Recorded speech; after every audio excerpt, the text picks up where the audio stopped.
Outside, the rain whispers against the windows, gentle and relentless, weaving its lullaby through the silence of the night.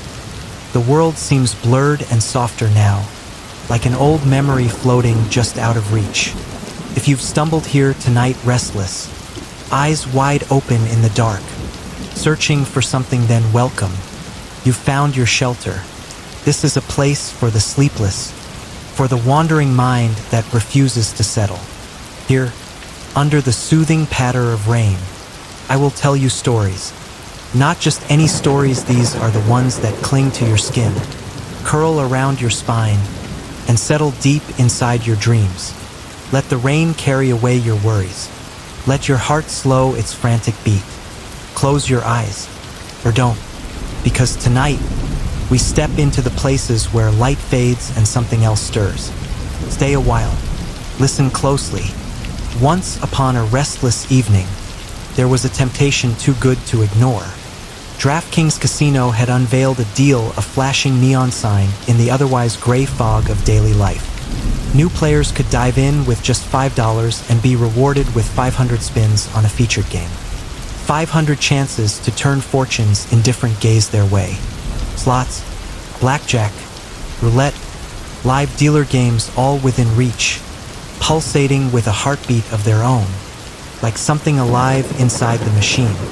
It was alluring, dangerous, maybe, but that's life, isn't it? A series of spins, some winning, most not. Still, even now, under the rhythm of the rain, the memory of it hums faintly, an echo from a different world. But tonight, the real story begins not with neon lights or flashing jackpots. It begins with a door slammed shut against a stranger. I can still hear the crack of it, the sudden, violent finality as the wood met the frame.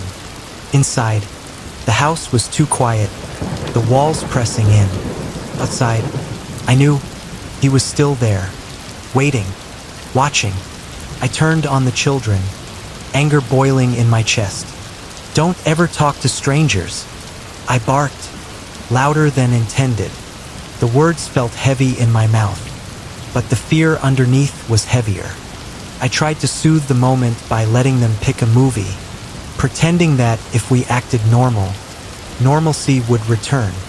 The TV flickered, the popcorn popped, but the night stayed taut, like a wire stretched to its breaking point.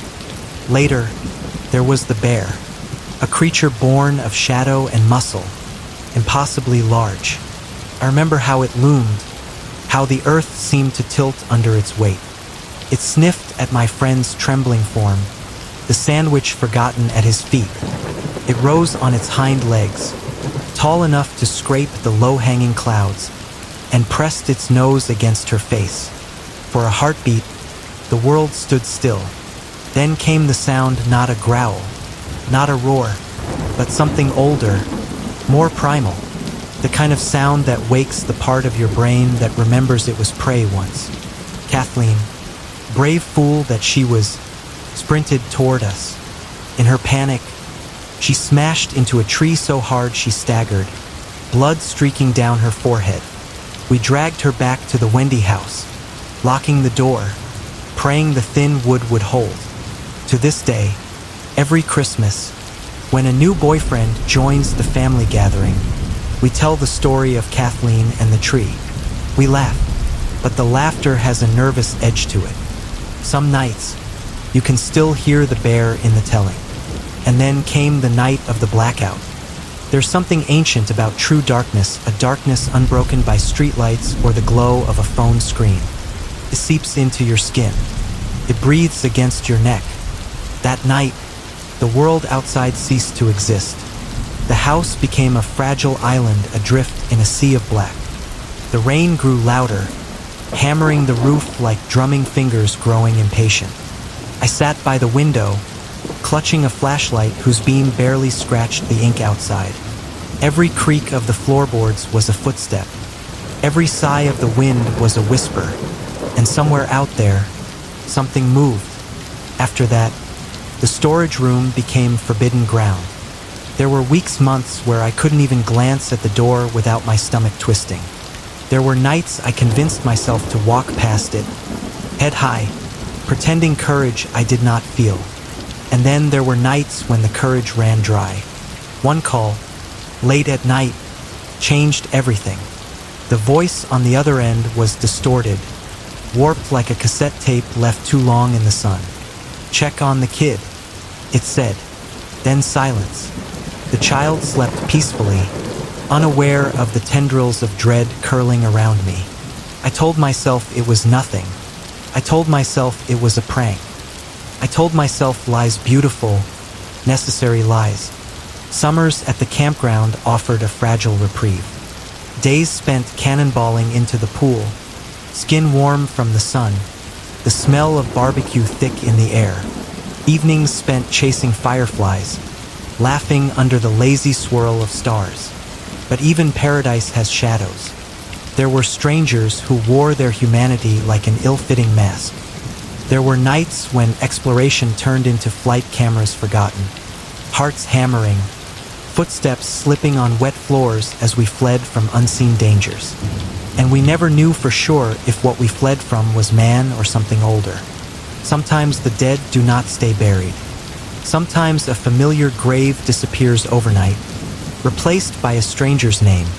Sometimes you wonder if memory is a traitor or if something has rewritten the world when you weren't looking. Knocks at the door after midnight. Smiling faces that send shivers down your spine. Friends who reveal they were never truly friends. You learn to read the signs, the too wide smiles, the laughter that doesn't quite reach the eyes. In other places, other times, the world unraveled more openly. A white van creeping along a suburban street at 5 miles an hour. A motel hidden deep in the woods, its sign crumbling like ancient bones. A familiar face appearing where they shouldn't be, wearing pants far too red to be missed. The night is full of watchers. Some human, some perhaps not. In the ocean, too, there are watchers. Great black shapes moving just beneath the waves, sensing the stuttering rhythm of your terrified heart. Children build temples of dirt and dreams, but the earth remembers. The earth takes back what was borrowed. There were cold, hungry strangers shivering by the riverbanks, who forgot their pride long enough to accept our outstretched hands. There were caves that collapsed under the weight of grief. There were smiles, far too close, in places where no smiles should have been. There were sharp sounds at the window. There was the weight of eyes pressing against the house. There was a feeling ancient and certain that you were not alone. Parks meant to preserve beauty also preserve darker things older than memory, patient and silent. Home is supposed to be sanctuary. Sometimes it becomes a stage for dread, a place where knives glint too brightly in innocent hands, where old flames appear at the door, asking for second chances they should never be given. We all carry ghosts. Sometimes they ride in the back seat, whispering directions. Sometimes they follow you down the hallway, just out of sight. Sometimes they wait smiling, patient for you to stumble back into their reach. And now, as the rain continues to fall, as your breathing slows, as your body sinks deeper into the safety of your bed, know that you have traveled far tonight, through memories, through shadows, through forgotten places where light itself dares not linger long. If you are still awake, listen a little longer. Let the rain sing you down into dreaming. But if you hear a knock at the window, maybe tonight, just tonight, don't answer.